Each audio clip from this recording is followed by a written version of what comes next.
చూపిస్తున్నాను అనుకుంటున్నారా? Turtle wine అండి. నేను ఒక ప్లాస్టిక్ బాటిల్ దాంట్లో కట్ చేసేసి వేసాను అనమాట. అందులో కోలియస్ కూడా వేసేసాను. ఇది ఈజీగా మనం ప్రాపగేట్ చేసుకోవచ్చు అనమాట. ఇండోర్ ప్లాంట్స్ అనేవి ఈజీగా మనం చేసుకోవచ్చు. సో అందులో ఒక టర్టిల్ వైన్ కటింగ్ తీసుకొచ్చి నేను ఒక చిన్న పాటింగ్లో వేసుకున్నాను అనమాట. సో అలానే మనం వాటరింగ్ చేస్తూ చాలా నెంబర్ ఆఫ్ ప్లాంట్స్ మనం క్రియేట్ చేయొచ్చు. ప్రాపగేషన్ చాలా ఈజీగా ఉంటుందండి ఇండోర్ ప్లాంట్స్కి. నెక్స్ట్ ఇక్కడ నేను ఏం చేస్తున్నాను అంటే తమలపాకు అనేది వేసుకుంటున్నాను. తమలపాకు చాలా యూజ్ అండి.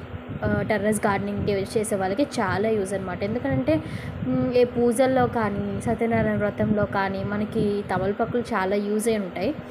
సో కొనేసుకొని మనం తీసుకొచ్చే కన్నా మన మేడ మీద ఉన్న చెట్టు నుంచి మనం తీసుకోవడం అనేది వేరు కదా.